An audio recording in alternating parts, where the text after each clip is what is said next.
नागपूरच्या गिट्टीखदान पोलीस ठाण्याअंतर्गत एका किरकोळ वादाचं रूपांतर रक्तरंजित टोळी युद्धात झालं। फुटा तलावाजवळ झालेल्या हाणामारीत कुख्यात शेखूचा भाचा असद उर्फ अमन खानची चाकूने वार करून हत्या करण्यात आली, तर त्याचा साथीदार गंभीर जखमी झाला। या घटनेनंतर परिसरात तणाव निर्माण झाला असून टोळी युद्धाची भीती व्यक्त केली जात आहे। मिळालेल्या माहितीनुसार सोमवारी संध्याकाळी सुमारे 7:30 वाजता असद उर्फ अमन खान, मयूर जाधव आणि त्यांचे साथीदार फुटाळा तलावाजवळ कणीस खात होते।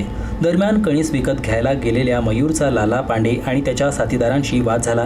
या वादाचं रूपांतर लवकरच हाणामारीत झालं। लाला पांडेनं आपल्या साथीदारांना घटनास्थळी बोलावलं। त्यानंतर मयूरवर चाकूनं हल्ला करण्यात आला। मयूरच्या मदतीला धावून आलेल्या असदवरही चाकूने वारंवार वार करण्यात आले। गंभीर जखमांमुळे असदचा जागीच मृत्यू झाला, तर मयूरला गंभीर अवस्थेत एका खासगी रुग्णालयात दाखल करण्यात आलं। घटनेची माहिती मिळताच वरिष्ठ पोलीस अधिकारी घटनास्थळी दाखल झाले। पोलिसांनी पंचनामा करत मृतदेह शवविच्छेदनासाठी पाठवला।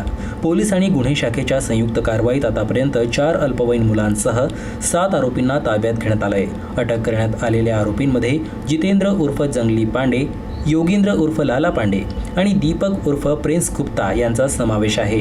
पुढील कारवाईसाठी या तिघांनाही गिट्टीखदान पोलिसांच्या ताब्यात देण्यात आलं आहे।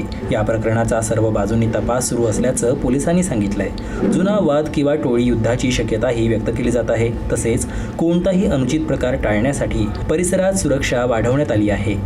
चाकू, दगडविटा आणि हाताबुक्क्यांनी मारहाण केली आहे, ज्यामध्ये असद उर्फ अमन खान याचा मृत्यू झालेला आहे।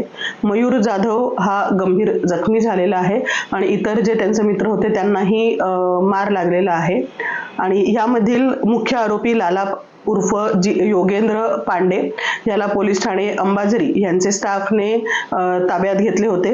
तसंच त्याचा भाऊ ज्याचा क्राईम रेकॉर्ड आहे असा जितेंद्र उर्फ जंगली पांडे यास आणि दीपक उर्फ प्रिन्स गुप्ता या 2 आरोपींना क्राईम युनिट 2 यांनी त्यांच्या अधिकारी आणि कर्मचाऱ्यांनी ताब्यात घेतलेले आहे।